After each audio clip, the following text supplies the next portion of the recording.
It's a fascinating paradox of the modern world. Oh, for sure. Like, you can spend decades mastering a highly complex medical specialty, right?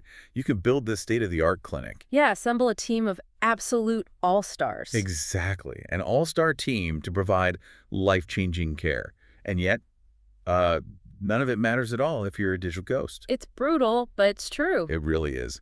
So welcome to today's deep dive. Today, we are decoding the hidden mechanics of digital visibility. Which is so crucial right now. Right. We're looking at this strategic marketing guide put together by an agency called Socially Buzz, and it's specifically focused on search visibility strategies for stem cell clinics. But, the underlying mechanics apply to pretty much everything. Exactly. The mission today really applies to all of us. We're unpacking how businesses capture your attention at the exact moment, you are looking for solutions. Right, because having the best service in the world is just, it's completely irrelevant if the algorithms don't actually know you exist. Okay, let's unpack this. The core problem here is that massive gap between, well, offering a service and actually being found. Yeah, it's the ultimate bottleneck. Because when someone starts researching something as serious as stem cell therapy, they're not just passively scrolling through a social media feed waiting to be interrupted by an ad. No, not at all. They are displaying active intent. Right. Through highly specific search queries. And that psychological distinction, the difference between passive scrolling and active searching, is just massive. How so? Well, when you're scrolling a social feed, your brain is in this passive, discovery-oriented state. You're open to distraction. Right. You're just looking to be entertained. Exactly.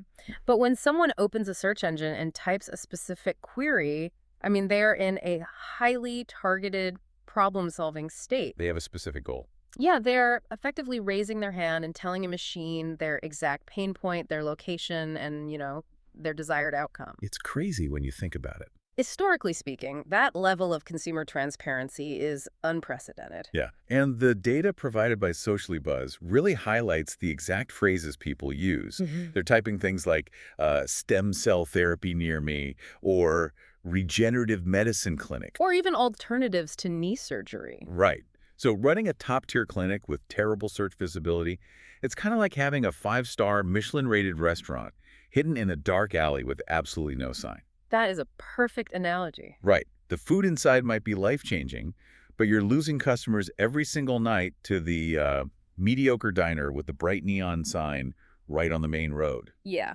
If we connect this to the bigger picture, search marketing isn't about making noise. Like blasting ads everywhere. Right. It's not about shouting the loudest on a billboard or, buying the biggest ad in a magazine. It's about intercepting someone at the exact moment of need. But to do that, you have to understand where that interception actually occurs, right? Exactly.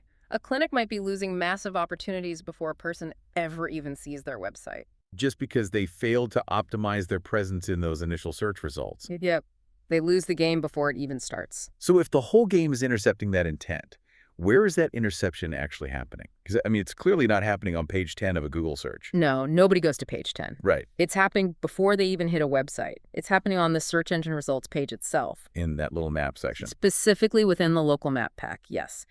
Google has essentially forced local businesses to use their mandated digital front door. Which is the Google Business Profile. Exactly, the GBP. For a clinic, or really any localized operation, this is arguably their absolute most critical search asset. Let's talk about digital friction, because the data looks at what separates a winning profile from a losing one. Oh, the difference is night and day. Yeah. So you have Clinic A, which has outdated hours, no interior photos, and a super vague description. Just bare minimum stuff. Right. And then you have Clinic B, which features updated operating hours, professional photos of the interior, and a highly specific description of their regenerative medicine services. Plus a direct link to request a consultation. Yes. The user experience is just totally different. But what fascinates me is the algorithmic side of this. It's wild. Like if I have one address on Google, a different suite number on my website, and say an old phone number on some local healthcare directory, why does that tank my ranking? This is where we get into the mechanics of entity resolution and spatial data. Entity resolution. Yeah. Google's algorithm isn't just passively reading your website, it's actively cross-referencing your digital footprint across the entire internet. Okay. To calculate what's basically a trust score. The algorithm looks for consistent data points, specifically your name, address, and phone number. The NAP data. Right. So if a local medical directory says you're in Suite B, but your Google profile says Suite 200, the algorithm loses confidence in your legitimacy. Because it just can't verify which piece of data is actually true. Precisely. Google's primary product is its accuracy. Right. If Google gives bad directions, people get mad at Google. Exactly. If a user searches for a clinic, drives there based on Google Maps, and finds that the clinic moved 2 years ago, they don't blame the clinic, they blame Google. Oh, wow. Yeah. So to protect its own reputation, Google's algorithm will simply suppress businesses that have inconsistent data. That makes total sense. Removing that digital friction isn't just about making it easier for the patient to call you. It's about proving to the algorithm that you are a verified, reliable entity. But wait, let me push back on this for a second. Sure. Because I can imagine a clinic owner listening to this and thinking, I am a highly trained physician. I cure chronic joint pain. I do not have the time to audit 50 different internet directories to make sure my suite number matches perfectly. I hear that all the time. Right. Isn't it exhausting to keep updating all these profiles? If they have my main phone number, isn't that enough? Shouldn't the algorithm be smart enough to figure it out? This raises an important question about how we view digital assets. I mean, it sounds like tedious administrative work, but it's actually foundational marketing infrastructure. Infrastructure. Okay. You wouldn't leave a broken hanging sign outside your physical clinic just because you are too busy practicing medicine, right? No, it's good. Well, your digital footprint is the modern equivalent of that sign. The algorithm is smart, sure, but it operates on probability. Right. If your data is fragmented, your probability of being the most relevant, trustworthy result just plummets. So even a tiny bit of friction can cost you a patient. Absolutely. Removing even the tiniest bit of friction is the difference between a clicked link and a lost patient. That's why managing this ecosystem isn't an admin task, it's a revenue-generating strategy. Okay, let's assume the digital front door is totally polished. Google trusts you. Perfect. The patient clicks through and steps inside the website. Now they have to actually understand what they're reading. And this highlights a massive disconnect. Yeah, the data explores this big issue, the jargon gap. The chasm between professional medical terminology and raw patient search behavior. Right. Like a clinic might proudly state on its homepage that it offers regenerative orthopedic biologics. Which is strictly medically accurate. Right. But again, let me play devil's advocate here. Go for it. If I'm running a premium clinic and I'm charging premium prices for cutting-edge treatments, I want to sound authoritative. Naturally. If I dumb down my language to just knee pain, don't I risk attracting the wrong clientele? If I sound like a generic walking clinic, don't I lose that high-end positioning? It's a valid fear. I mean, shouldn't a high-end medical clinic sound professional? Doesn't orthopedic biologics sound more trustworthy? You absolutely want to maintain that high-end positioning. But authority is entirely useless if the search engine never connects you to the searcher in the first place. Oh, right. You have to balance the two. You can be the foremost expert in orthopedic biologics, but the patient sitting at home with an ice pack on their knee, they are not searching for orthopedic biologics. They probably don't even know what that means. Exactly. They are typing stem cell therapy for knee pain or alternatives to knee surgery. You must connect professional language with raw patient search behavior. So you have to meet them where they are. Meet them where they are and then elevate them to where you need them to be. So how do you physically structure a page that does both? Satisfying the algorithm's need for raw intent, but also the patient's need for medical authority. Well, according to the source, you connect the raw search behavior with the professional language in a tiered structure. Okay, what does that look like? The meta title and the main headline, the H1 tag, they capture the raw intent. It might say, stem cell therapy consultation for joint pain. Simple and clear. Right. That Yeah. tells Google exactly what the page is about. But then the body copy transitions into the medical authority. Ah, I see. The opening section explains the process in human terms, but as they scroll, you introduce the advanced concepts of regenerative orthopedic biologics. So you hook them with their own words and then prove your expertise. Exactly. You satisfy the algorithm with the targeted keywords, but you convert the patient with your authority. It's really about translating their pain into your solution. Yep. And a perfectly structured page doesn't just stop at the explanation. What else does it need? It includes a location section to reinforce local relevance, common FAQs to address immediate anxieties, and crucially, a clear next step. like a call to action. A frictionless CTA inviting them to request a consultation. You give the page a clear search purpose while giving the patient reassurance. Okay, so speaking, the patient's language is step one. But you can't just shove all of those specific answers, locations, and services onto a single homepage, right? No, that would be a You disaster. need a structured map. Here's where it gets really interesting. Yeah. Think of your website architecture like a messy grocery store versus a well-organized one. Okay, I like that. If the milk is mixed in with the hardware, everyone's confused. You need distinct aisles, which are your pages, and clear signs, which are your meta descriptions. Right. Or, to keep it medical, think of it like triage in a hospital. Oh, that's good. You wouldn't send a patient bleeding from the head to the billing department, and you wouldn't send someone with a mild cough to the surgical ward. So the homepage is the triage nurse. Exactly. Its entire job is to route the "what is this treatment" searchers to educational pages and the "fix my knee today" searchers straight to the booking page. Wow. What's fascinating here is how that triage concept maps perfectly to what we call intent levels. Right, because human beings search differently depending on where they are in their cognitive journey. The data strongly warns against relying on one generic catch-all service page.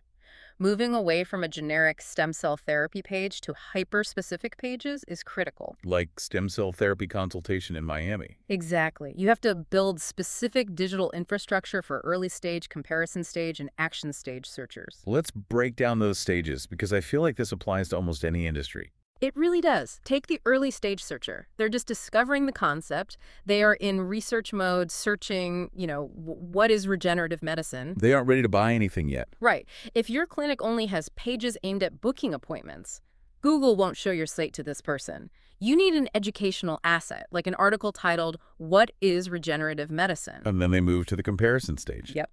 Now they know what the therapy is, but they are evaluating options. They're searching how to choose a stem cell clinic. So you build a page titled What to Ask before choosing a regenerative medicine provider. Exactly. You are providing value and establishing trust before you ever asked for their business. And finally, the action stage. At the bottom of the funnel, they're ready to commit. These are the highly specific, localized pages. Book a consultation in Miami. And the meta descriptions matter huge here too, right? Yep, absolutely. The source actually quotes examples directly. It shows the difference between a lazy description like, learn more about our services and contact us today. Which tells the searcher nothing. Right. Versus a highly targeted one like, explore stem cell therapy consultation options at clinic name and city. It's night and day. If your triage system is built correctly, you capture people at the moment of curiosity, nurture them, and guide them to the action stage. And a massive part of that seamless guidance is internal linking, right? Absolutely. Internal linking is the psychological path through your ecosystem. How so? Well, if someone finishes reading your blog post about what to expect during a consultation, you don't just let the page end. Right. You place a contextual link right there that says, "Meet our providers," or "Schedule your evaluation." Because if they reach the bottom of the page and there is nowhere to go, they do what we all do. Yep. They hit the back button on their browser to go back to Google. And hitting the back button is terrible for your visibility. In SEO, it's called pogo sticking. Pogo sticking. Yeah. When a user clicks on your site from Google and immediately bounces back to the search results, it sends a powerful negative signal to the algorithm. It tells Google, this website did not satisfy my intent. Exactly. Internal links prevent pogo sticking by keeping the user engaged and moving forward. They never have to hit that back button. Okay, so you've built the perfect digital trap for intent. Ideally, yes. The language matches the searcher's brain, the triage system routes them flawlessly, and the internal links guide them perfectly toward an action. It's a beautiful thing. But how do you know if it is actually working, especially when everyone is searching on the go these days? This is where we have to discuss the fundamental difference between mobile intent and desktop intent. The mobile reality. Right, because a desktop searcher sitting in an office chair is in a very different headspace than a mobile searcher standing in line at a coffee shop. Paint that picture for us.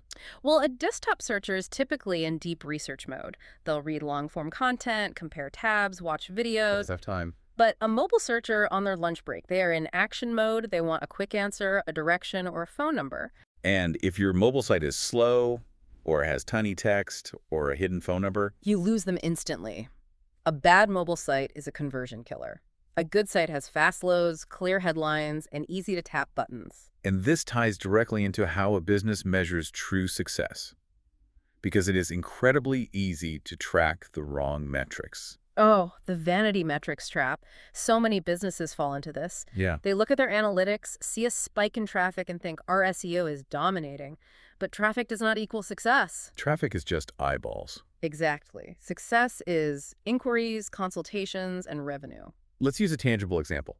Say a clinic writes a brilliant article called What to Expect during a regenerative medicine consultation. Okay. They look at the data and see it's getting massive traffic, thousands of visits a month, But if they look deeper, they might realize that page is generating zero actual inquiries. zero phone call. Right. The strategy is broken, the content is clearly satisfying the algorithm, it's getting traffic, but it's likely missing a call to action. It's failing to convert. Exactly.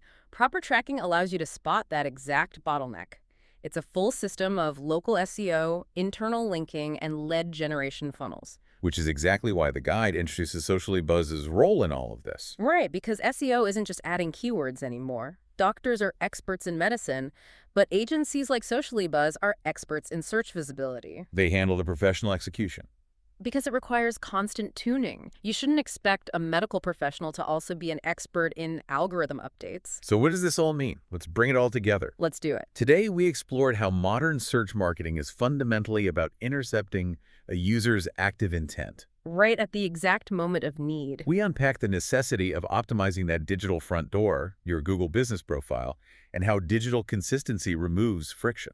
And we bridged that jargon gap, right? Translating medical terminology into human search terms. Yes, we looked at structuring the site for different intent levels, the triage center, and finally, tracking real results over vanity metrics. It's a lot, but it's a seamless path from a patient's initial worry to a booked consultation. It really is. And as we wrap up, I want you listening right now to reflect on your own recent digital behaviors. Think about it. Think about the businesses you interact with daily. How many of them did you choose simply because they removed the most friction from your Google search? It's probably more than you think. Did you really pick them because they were unequivocally the best, or just because they had the clearest description and the easiest button to tap? Which leaves us with a provocative final thought to ponder. Oh, what's that? Well, in a world where visibility requires such highly orchestrated digital pathways, are we as consumers really choosing the best possible provider for our needs? Or are we just choosing the one with the best SEO? Exactly. A lingering question for sure. Thank you so much for joining us for today's deep dive. We will catch you next time.